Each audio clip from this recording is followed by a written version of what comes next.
경찰이 캐비닛을 하나씩 풀기 시작했는데 이거 헌재 자료가 들어가면 빼봐 파면이 확정적으로 보여집니다. 비상계엄 선포 당일인 지난해 12월 3일 윤석열이 22시에 KBS 생방송으로 발표한다. 이미 다 불러놨다며 계엄 선포를 강행하려 했다는 이상민 전 행정안전부 장관의 진술을 경찰이 확보한 것으로 확인됐습니다. 이 전 장관은 지난달 경찰 조사에서 당일 오후 8시 40분쯤 대통령실에 도착하니 대통령 집무실에 윤 대통령과 한덕수 총리, 김용현, 박성재, 조태열, 김용호 장관 등이 있었고 일부 장관이 반대 의사를 밝히자 오후 10시에 KBS 생방송이 잡혀있다며 강행 의사를 밝혔다는 취지로 진술한 것으로 알려졌습니다.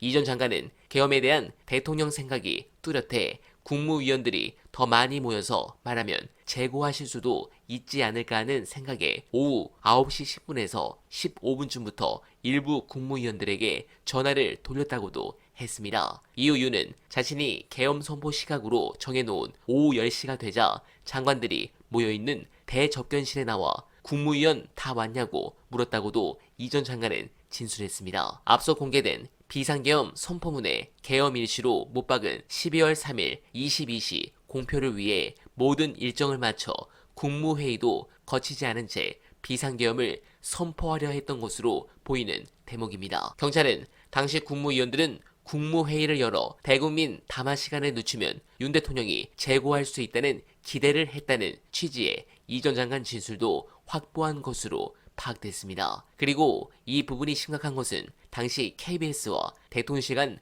사전 모의가 있었을 가능성을 보여주는 진술로 해석됩니다. 네, 툭하면 말을 바꾸는 그들 정말 후한무치합니다. 관련해 중요한 영상 보시고 이어가 보겠습니다. 이번 내란 국면을 거치면서 소위 한국 엘리트 계급의 지적 파산. 그러니까 자기들이 그동안 잘난 척하던 모든 것들이 다 쓰잘데기 없었다는 걸 너무 보여주는 거야. 고시 출신이다고 꺼들럭거렸던 인간들.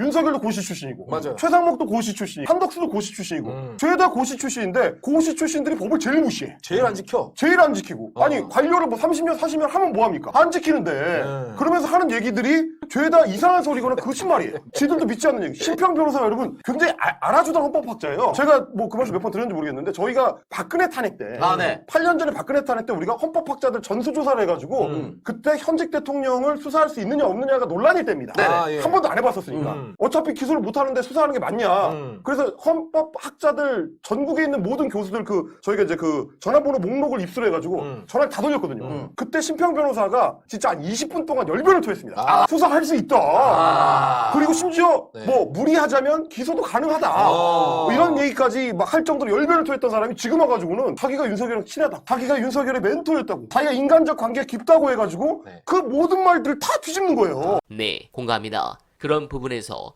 저는 경찰이 국짐에 대한 수사도 속도를 내길 바랍니다. 특히 추경호를 잡으면 국짐이 줄줄이 비엔나로 엮일 텐데 이 부분 이제는 가야 될 것 같습니다. 냉정하게 윤석열 체포, 구속 기소는 역설적이지만 검찰, 공수처, 경찰의 합작입니다. 이 기관들은 서로를 별로 안 좋아하고 때로는 질시 및 경계하는 수준으로 사이가 좋지 않는데 적어도 윤석열의 구속 기소까지 이르는 과정에는 묘한 사태가 발생했습니다. 차주에는 수사 관련해 좀 더 속도가 빠르게 진전하길 간절하게 바라며 어나바는 오늘도 최선을 다하겠습니다. 여러분 고맙습니다.